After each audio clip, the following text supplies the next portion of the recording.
Data and information को बारे में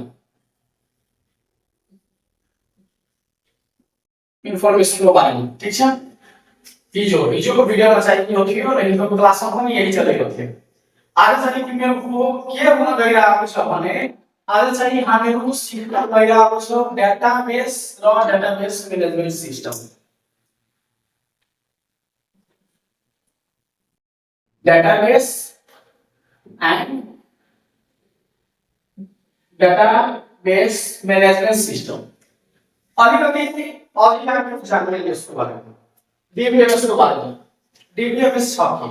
ठीक छ। त डीबीएमएस मतलब के भइहाल्यो भने हैन डीबीएमएस को पछि जाने पहिला हामी डेटाबेस जान्ने डेटाबेस को बारेमा डेटाबेस छ डेटाबेस को युज कहाँ भइरहेको छ डेटाबेस को काम के छ डेटाबेस चाहिँ किन लाग्छ थलो र डेटाबेस को सबभन्दा अहम भूमिका कहाँ भइरहेको छ र कस्तो भइरहेको छ भन्ने त्यसको बारेमा ठीक छ। अब चाहिँ के भइरहेको छ भने सबभन्दा पहिला एउटा हामीहरु के गरिरहेको छौं भने एक्जाम्पल लिइरहेको छौं। एक्जाम्पलमा हामीहरु के लिया एउटा स्कुल लिया सबभन्दा पहिला स्कुल त स्कुलमा चाहिँ हामीहरु हेर्छौं भने स्कुलमा चाहिँ के हुन्छ भने स्कुलमा स्टुडेन्टसँग रिलेटेड के हुन्छ भने डाटाहरुलाई के गरेको हुन्छ स्टोर गरेको हुन्छ अथवा स्टाफसँग जति पनि छ स्टाफसँग रिलेटेड के हुन्छ भने डाटालाई स्टोर गरेको हुन्छ। कुनै एउटा संस्थामा यही हुन्छ कुनै एउटा संस्थामा यही हुन्छ हुन्छ हुँदैन त यसको चाहिँ के छ भने यो चाहिँ हाम्रो डाटाबेस म्यानेजमेन्ट सिस्टमको जुन च्याप्टर छ यो च्याप्टरमा चाहिँ अधिकतम तरिकाले यदि हामीले हेर्छौं भने त्यहाँ चाहिँ के छ भने सबभन्दा बढी के छ भने रियल लाइफमा चाहिँ प्र्याक्टिकलको युज हुन्छ। रियल लाइफमा प्र्याक्टिकलको युज हुन्छ तर प्र्याक्टिकललाई बुझ्नुभन्दा पहिला अलि चाहिँ के छ भने थ्योरीको नलेज पनि धेरै जरुरी छ किनभने तिनीहरुको एक्जाममा चाहिँ के गर्छ भने थ्योरीबाट क्वेशन आउँछ। फर एक्जाम्पल को लागि 10 क्लासमा चाहिँ 10 मार्क्स को क्वेशन आउँछ भने 11 क्लासमा तिनीहरुको डेटाबेस म्यानेजमेन्ट सिस्टम हुँदैन र 12 क्लासमा चाहिँ फेरि 10 मार्क्स को आउँछ र त्यसपछि चाहिँ के छ भने विज्ञान चाहिँ जुन चाहिँ कम्प्युटर रिलेटेड सम्बन्धित छ कम्प्युटर सब्जेक्टसँग सम्बन्धित छ त्यहाँ पनि के गर्छ भने एउटा सब्जेक्टै दिएको हुन्छ जुन अहिले हामीले फर्स्ट सेमिस्टरमा पढिरहेको छ एउटा च्याप्टर त त्यो च्याप्टरबाट पनि 10 मार्कसम्मको 8 मार्कसम्मको क्वेशन सोध्छ। जब हामी सेकेन्ड सेमिस्टरमा जब जान्छौं भने त्यहाँ चाहिँ के छ भने एउटा कोर्स छ डाटाबेस म्यानेजमेन्ट सिस्टम एउटा बेग्लै बुकै छ त्यहाँ त त्यहाँ चाहिँ के छ भने त्यो बेग्लै बुक हामी सेकेन्ड सेमिस्टरमा पछि पढ्ने तर त्यो पढ्नु बुझ्नुभन्दा पहिला अलिकति कन्सेप्ट लिनु जरुरी छ। हामी कुरा गरिरहेको थियो भने डाटाबेस त्यो एक्जाम्पल मैले के लिएको छु एउटा स्कुलको एक्जाम्पल लिएको छु ठीक छ के को स्कुलको एक्जाम्पल लिएको छु। त स्कुलमा चाहिँ के छ भने एउटा मैले के गरेको छु भने स्टुडेन्ट रिलेटेड डाटालाई स्टोर गराएको छु र अर्को चाहिँ स्टाफ रिलेटेड डाटालाई स्टोर गराएको छु। त्यो स्टोरमा कहाँ गरिरहेको छु भने यो पुरानो जमानाको कहानी छ बहुत पुरानो टाइमको यो कहानी चलिरहेको छ। त्यो स्टोरमा कहाँ गराउँछु भने एउटा लेजर बुकमा गरिरहेको छु अथवा एउटा रिकर्डेड बुक हुन्छ त्यो सम्म चाहिँ हामी के गरिरहेको छु भने पीटीसी गर्दै यस्तोमा चाहिँ हामी के गरिरहेको छु भने एउटा स्टुडेन्टको चाहिँ डिटेल्समा चाहिँ स्टोर गरिरहेको छु। अब अहिले पनि सोच्दा कुनै पनि स्कुलमा चाहिँ के हुन्छ भने तिमी कन्फर्म छौ कि एउटा नामको व्यक्ति एउटै होला यस्तो हुन सक्छ त्यो स्कुलमा त्यो संस्थामा एउटा नामको व्यक्ति त धेरै हुन सक्छ। अब मानिए मैले के गरेको छु भने एउटा रिकर्ड बुक अथवा लेजर बुकमा मैले के गरेको छु भने मैले कुनै पनि स्टुडेन्टको मैले रिकर्ड हालेको छु त त्यहाँ चाहिँ के छ भने सिम्पल लेजर छ सिम्पल रिकर्डेड हुन्छ। अब त्यहाँ चाहिँ मैले कुनै स्टुडेन्टको नाम खोज्नु फर एक्जाम्पल मैले क्लास 5 मैले रिकर्ड राखेको छु त मैले क्लास 5 6 8 9 जति पनि छ त्यो मैले खोलेको निकाल त्यसपछि त्यसले गर मलाई चाहिँ सर्च गर्नु छ भने हरिको नाममा हरि सर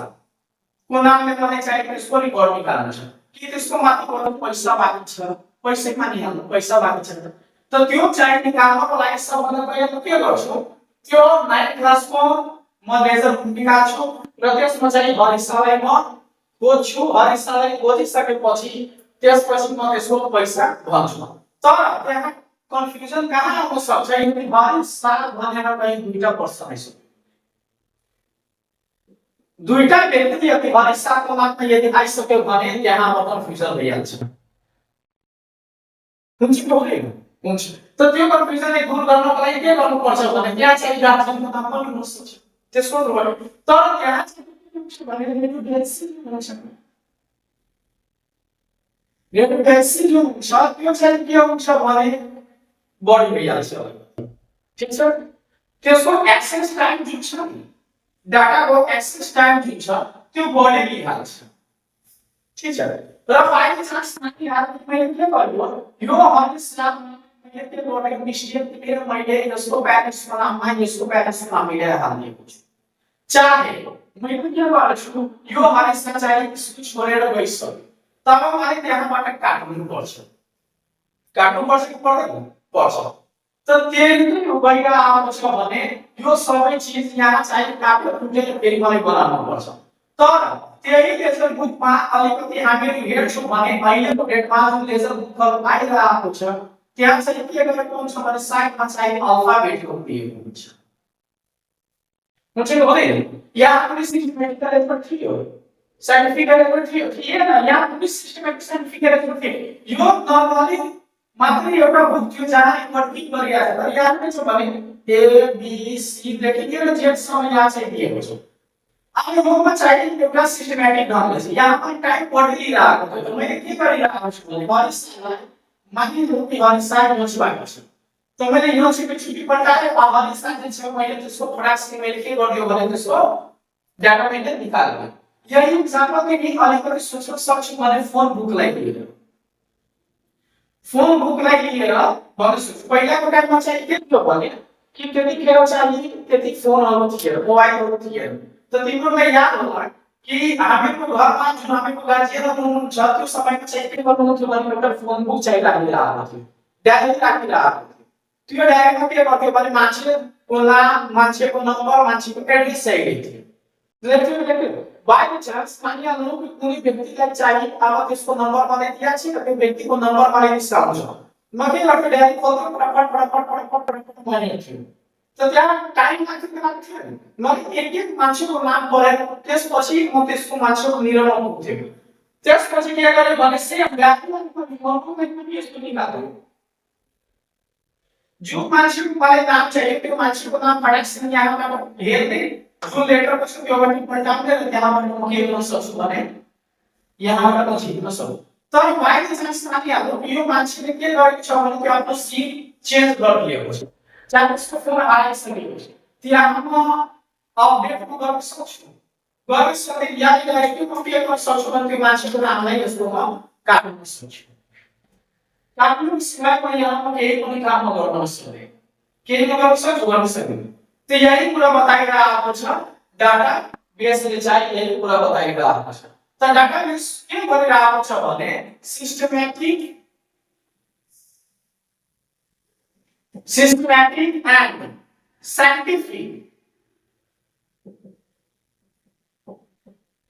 साइंटिफिक अरेंजमेंट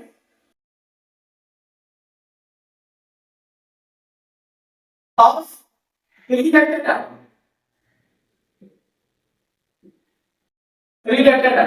यहाँ चाहिँ के बताइरहेको छ भने systematic and scientific arrangement of related data अब पूरा यहाँ आइरहेको छ भने रिलेटेड डाटाको बारेमा रिलेटेड डाटाको मतलब तिमीले के बुझिरहेको छ अब तिमीले एउटा एक्जाम्पल म दिइरहेको ठीक छ मानिलिनु के छ भने एयरको के भन्छ भने बसको छ ठीक छ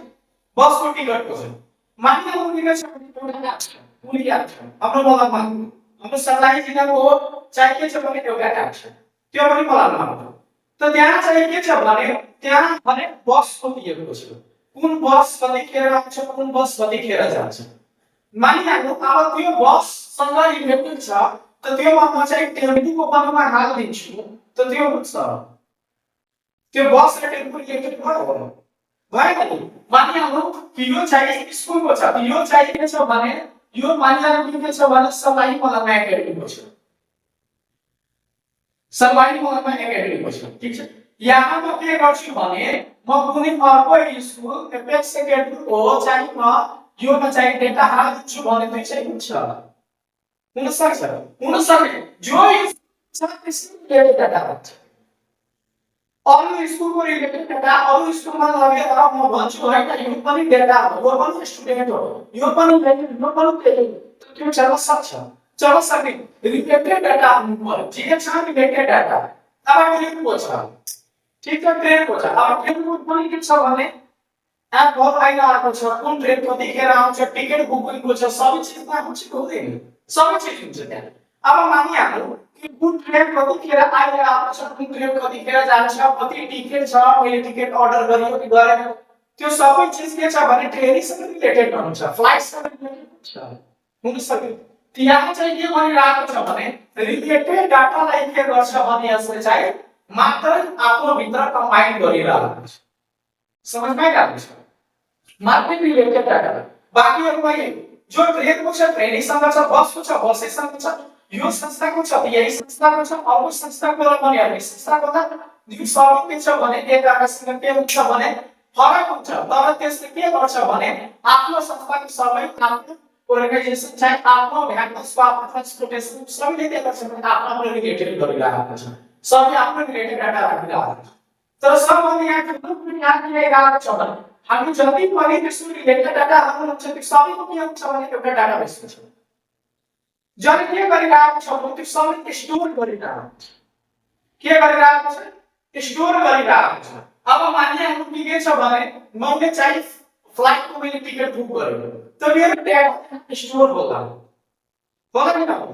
होला मेरो डाटा कहाँ होला त्यहाँ स्टोर होला त जहाँ मेरो डाटा स्टोर छ त्यो चाहिँ के गरिरहेको छ के गरिरहेको छ डाटा स्टोर पनि आइदिन यो चाहिँ के छ भने लेजर बुक छ त्यो लेजर बुकमा मैले के गरिरहेको छु भने हरेक स्टुडेन्टको मैले डाटा रिपोर्टलाई मैले के गरिरहेको छु भने यो चाहिँ राखिरहेको छु राखिरहेको छु बाइ चान्स कुनै मान्छेको पैसा दिएको छ बाकी पैसा दिएको छैन त्यहाँ रिकर्डेड छ त त्यही पुरा डाटाबेसले चाहिँ जनाइरहेको छ तब डाटाबेसमा चाहिँ अझै अब के आउँछ भने यसको डेफिनिसन अगाडि हामी यसको डेफिनिसन चाहिँ कसरी लेख्न सक्छौँ भने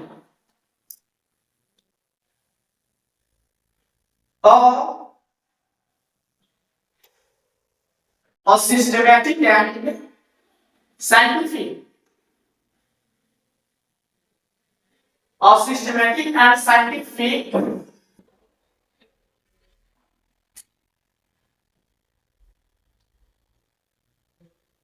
arrangement of related data to keep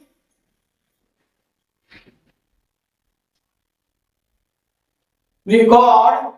for future use हामी यो पनि स्टडी फिक्सन दिन सक्छौं हामीले जति पनि डाटालाई रिकर्ड गरेर आएको छौं किन रिकर्ड गरेर आएको छौं के लागि फ्युचर युजको लागि भोलिको दिनमा चाहिँ कसैले हामीसँग त्यस्तो रेकर्ड माग्यो भने कोही गार्जियन आएर स्कुलमा यो भन्यो भने मेरो छोराको चाहिँ first term second term third टर्मको मलाई मार्क्स दिनु त म कहाँबाट दिन्छु यही डाटाबेसबाट दिन्छु त जे म फाइलिङ गरेर राखेको छु जे मैले मिलाएर एउटा सिस्टमेटिक ढंगले साइन्टिफिक ढंगले मैले एउटा फाइल बनाएर हरेक स्टुडेन्टको बेसिकको फाइल बनाएर राखेको छु त्यही पनि म दिन्छु त्यही कुरा के बताइरहेको छ भने डाटाबेसले बताइरहेको छ अब डाटाबेसको चाहिँ के आउँछ भने डाटाबेस के आउँछ भने अलिकति यहाँ ध्यान दिए डाटाबेसमा यदि हामीहरु हेर्छौं त डाटाबेस चाहिँ दुई भागमा बाँडिएको छ डाटाबेस के छ भने दुई भागमा बाँडिएको छ एउटा चाहिँ के छ भने स्ट्रक्चर अर्को चाहिँ के छ भने अनस्ट्रक्चर। यो चाहिँ डकुमेन्टको टाइप छ। यो डाटाबेसको जुन स्ट्रक्चर स्ट्रक्चर छ यो टाइप छ नि यो। तपाईहरुले बुझ्नको लागि कुन तरिकाले कुन मेथडले के गरिरहेछ डाटाबेसलाई रिकर्ड गरिरहेछ त्यो एउटा स्ट्रक्चरको भागले। ठीक छ। स्ट्रक्चरको भागले के गरिरहेको छ भने मैले यहाँ गराएँ हरेक स्टुडेन्टको एउटा स्कुलमा हरेक स्टुडेन्टको मैले हरेक क्लासको मैले फाइल बनाएँ। त्यो क्लासमा चाहिँ के छ भने हरेक स्टुडेन्टको चाहिँ फेरि पनि एउटा विभिन्न फाइल बनाएर हरेक विद्यार्थीको मार्क्स भइसक्यो, त्यसको एक्जाम कपीहरु भइसक्यो, त्यसको हरेक चीज मैले रिकर्ड गरिरहेको छु। यो कुनै स्ट्रक्चर हुन्छ। अनि स्ट्रक्चरको यदि हामीले कुरा गरिरहेको छ त स्ट्रक्चरमा यदि डाटाबेस हेर्छु भने एउटै अंश वेब पेज। अनि स्ट्रक्चरको मतलब के हेरिरहेको छ भने अनि स्ट्रक्चर जस्तै कि मानिलिनु के छ भने वेब पेज सबैजनाले हेरेको होला। हेरेको छ इन्टरनेटमा जुन वेबसाइटहरु हामीले सर्च गर्छौं र त्यहाँ क्लिक गरेपछि जुन वेब पेजहरु आउँछ वेबसाइट पेज हुन्छ, त्यसपछि नम्बर हुन्छ, भिडियो हुन्छ, इमेजहरु हुन्छ, यो सबैको सबै अन स्ट्रक्चर छ। यहाँको टेक्स्ट बेग्लै छ, त्यसपछि के छ भने भिडियो बेग्लै छ, इमेजहरु बेग्लै छ, यो सबै बेग्लै छ। छैन हामीले के छैन हामीले छैन। यदि त्यहाँ मात्रै टेक्स्ट छ भने टेक्स्टिङसँग सम्बन्धित टेक्स्टिङ मात्रै हो त्यो भने रिलेटेड भइहाल्छ। त्यसपछि नम्बर थियो त त्यहाँ मात्रै नम्बरै हो त्यो त त्यो रिलेटेड भइहाल्छ। भिडियो छ त्यो मात्रै के हो त्यो भिडियो भइहाल्छ। इमेज छ तर इमेजसँग रिलेटेड छ त्यो मात्रै के थियो भने इमेज हो। उनीहरुको हुन्थ्यो तर एउटा कुरा हामीले अलि जेनरली अलिकति हामीले हेर्छौं भने अलिकति जेनरली हामीले बुझ्छौं भने यो वर्डमा चाहिँ 90% डाटाहरु के छ भने अनस्ट्रक्चर छ। समझ में आयो? 90% डाटाहरु के छ भने अनस्ट्रक्चरहरु छ। अब यस स्ट्रक्चरमा चाहिँ जुन अहिले हामीले एक्जाम्पल दियो कुनै एयरपोर्टको चाहे फ्लाइटहरुको एक्जाम्पल दियो, रेलवे स्टेशनको चाहे ट्रेनहरुको एक्जाम्पल मैले दियो, जुन तिनीहरुको एक्जाम्पल छ नि त त्यहाँ के छ भने हामीलाई संरचित स्ट्रक्चरहरु मिल्छ। फर एक्जाम्पल शपिङ एप अलिकति हेर्नु। शपिङ एपमा मैले के गर्छु भने जब शपिङ गर्न जान्छु त त्यहाँ चाहिँ भिजिटमा गर्छु, त्यसको चाहिँ एपमा चाहिँ वेबसाइटमा जब भिजिट गर्छु शपिङको लागि त मलाई शपिङसँग रिलेटेड आउँछ कि फूडसँग रिलेटेड आउँछ, यो सबसँग रिलेटेड आउँछ। आउँदैन नि केही पनि आउँदैन त त्यही कुरा भनिन्छ यहाँ रिलेटेड र अनरिलेटेड को कुरा स्ट्रक्चर र अनस्ट्रक्चर को कुरा हामीलाई हेर्न गर्न थालेको हुन्छ। अब अलिकति हामीहरु बुझिराख्नु यसको बारेमा डीबीएमएस को बारेमा। अब डीबीएमएस के छ त रियालिटी यदि हामीले हेर्छौं नि रियालिटी यदि हामीले हेर्छौं त डीबीएमएस छ नि डाटाबेस नै त्यसको के छ भने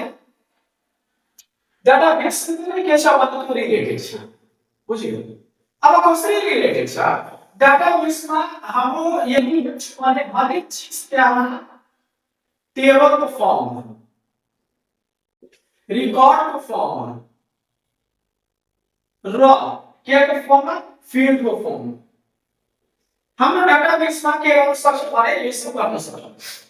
त मान्छे टेबलमा चाहिँ के छ भने हाम्रो डाटाबेसमा चाहिँ यसो टेबल बनाएको हुन्छ बोली जस्तै एक्सेल भइसक्यो। छ नेक्स्ट प्राइस रिकर्ड त रिकर्डलाई हामी रो भन्न सक्छौं, फिल्डलाई हामी कलम भन्न सक्छौं। त्यसैले यहाँ चाहिँ के छ भने रोहरु बनेको छ, कलमहरु बनेको छ कि छैन? बनेको छ। त्यसैले हामी डाटाबेस बनाउन सक्छौं। तर प्रब्लम यहाँ के छ डाटाबेस बिल्डिङ प्रब्लम थियो। यहाँ हामीहरु अपडेट गर्न सक्छौं न हामी इंसर्ट गर्न सक्यौं तर डिलिट गर्न सक्दैनौं न ट्राई गर्न सक्यौं। गर्न सक्यौं एउटा डाटाबाट त रिलेसन गर्न सक्यौं गर्न सक्दैनौं। बुकले कुरामा कस्तै गरी प्र्याक्टिस गरिरहनु यहाँ प्र्याक्टिस गरेर तपाई लेजर बुकमा गएर एकचोटी टिक गर्नु त हरिलाई श्याम बनाउन फेरि काट्नै पर्छ मात्र कि बेक्सलाई काट्नै पर्छ त सेम त अब यहाँ के गरिरहेको छ भने एड भइरहेको छ डाटाबेसमा एड गरिदिनु पर्यो DBMS डाटाबेसमा मैले त्यसलाई एड गरिदियो DBMS त DBMS साथमा मैले अहिले भनेको कि डाटाबेस म्यानेजमेन्ट सिस्टम डाटाबेससँग के छ भने रिलेटेड छ यहाँ हेर्ने ध्यान दिनु डाटाबेससँग के छ भने रिलेटेड छ अब डाटाबेससँग अब किन रिलेटेड छ भने त DBMS के छ भने collection of software collection of software ठीक छ कलेक्सन अफ के छ यो सफ्टवेयर छ त यहाँ डाटाबेस के गरिरहेको छ रिलेटेड डाटालाई के गर्छ भने स्टोर गर्छ डाटाबेस के छ भने डाटाबेस म्यानेजमेन्ट सिस्टम के छ भने कलेक्सन अफ सफ्टवेयर छ यसले के स्टोर गराउँछ भने डाटाबेस यसले कसले स्टोर गराउँछ डाटाबेस स्टोर गराउँछ अब कन्फ्युजन यहाँ आउँछ जब डाटाबेस म्यानेजमेन्ट सिस्टमले डाटाबेस स्टोर गराउँछ भने यो रिलेटेड डाटालाई किन स्टोर गरेको हुन्छ यही कन्फ्युजन छ यही लाग्नु सक्छ त सुन यहाँ चाहिँ के लाग्नु छ भने मैले एकदमै भन्नु कि जुन चिजसँग रिलेटेड छ त्यसै डाटालाई के गरिरहेको छ भने चाहिँ स्टोर गरिरहेको छ त्यसैसँग रिलेटेड तर यो जब रिलेटेड डाटालाई स्टोर गराइदिन्छ याले हामी डाटाबेसमा गर्न सक्छौँ यो फाइलमा लेजर हुन्छ स्टुडेन्ट एउटा स्कुलको लेजर हुन्छ फीको ड्युसको त्यसको लेजर हुन्छ त्यो लेजर बुकमा मैले के गर्थ्यो भने मैले स्टुडेन्टसँग रिलेटेड मैले डाटालाई के गर्थ्यो भने स्टोर गरेँ ठीक छ यही डाटा त त्यो डाटा जुन मैले स्टोर गराएको थिएँ हामी डाटाबेसमा सक्छौँ नि अब यही डाटाबेसलाई एउटा सफ्टवेयरको मद्दतले मात्र कम्प्युटर सिस्टममा चाहिँ स्टोर गराउँछु त त्यसले डाटाबेस म्यानेजमेन्ट सिस्टम भन्न सक्दैन सक्छ नि यहाँ डिफरेन्स के छ यो चाहिँ हातले गर्छ यो सिस्टमको थ्रु भइरहेको छ बुझ्यो यहाँ यो सिस्टमको थ्रु भइरहेको छ यहाँ चाहिँ म चाहिँ अपडेट गर्न सक्छु स्टुडेन्ट छोडेर गइसकेको छ त्यसलाई म डिलिट गर्न सक्छु यहाँ काट्नु पर्यो तर यहाँ म डिलिट गर्न सक्छु ठीक छ त्यसको अपडेट प्राइस यो बेला मलमको थियो यो बेला मलमको थियो यो चाहिँ यहाँ बसाइस नै मलमको भइसकेको छ यहाँ म अपडेट गर्न सक्दिएन एड्रेस तर म यहाँ म अपडेट गर्न सक्छु गर्न सक्छु बाइ चान्स यसबाट मैले लेख्दै गयो लेख्दा अब यसको पेजमा सकिसकेको छ तपाईले फेरि यहाँ अपडेट आइदिनु पर्छ या त त्यसै अब कुनै लास्ट पेजमा मैले लेख्नु पर्छ हुन्थ्यो तर यहाँ चाहिँ त्यसको जरुरी आवश्यकता त्यसको पर्दैन त्यसको जरुरी पर्दैन यदि फेरि यसबाट छ भने फेरि अल्फाबेट लिस्टमा गएर त्यसै हिसाबले एरेन्जमेन्ट गरेर यहाँ पनि म लेख्न सक्छु कि सक्दैन सक्छु नि हामीसँग सक्छु अर्को कुरा के याद छ भने यसलाई चाहिँ हामी के गर्न सक्छौँ भने ब्याकअप गर्न सक्दैनौँ हामीले ब्याकअप गर्न सक्छौँ फर एक्जाम्पल यो छोडो भइहाल्यो मान्छे तिम्रो के गर्यो भने तिम्रो स्कुलबाट पनि विद्यार्थीले के गर्यो भने लेजर पनि उठाए हालेर ब्याकअप भइहाल्यो ब्रेकमा हाल्यो भइहाल्यो ग्याप भइसक्यो तब तिमीले के गर्छौ कहाँबाट ब्याकअप गर्छौ तर बाइक चान्स तिम्रो सिस्टम यदि के छ भने क्र्याश भइहाल्यो तर के भइहाल्यो भने तिम्रो सिस्टम त त्यसको हामी डाटा रिकभर गर्न सक्दैनौँ इजी डाटा रिकभर हामी गर्न सक्छौँ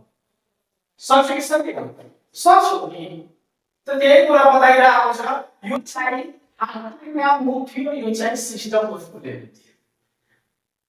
यहाँ कुरा समझमा आयो डाटाबेस र डाटाबेस म्यानेजमेन्ट सिस्टम कुनै डाउट छैन ठीक छ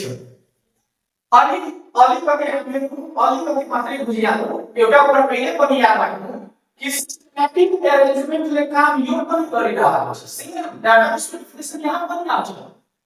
तर मात्रै एड के भइरहेको छ भने database management system is a collection of a software which is used to store data in a systematic and scientific way. हमें बता सकते हैं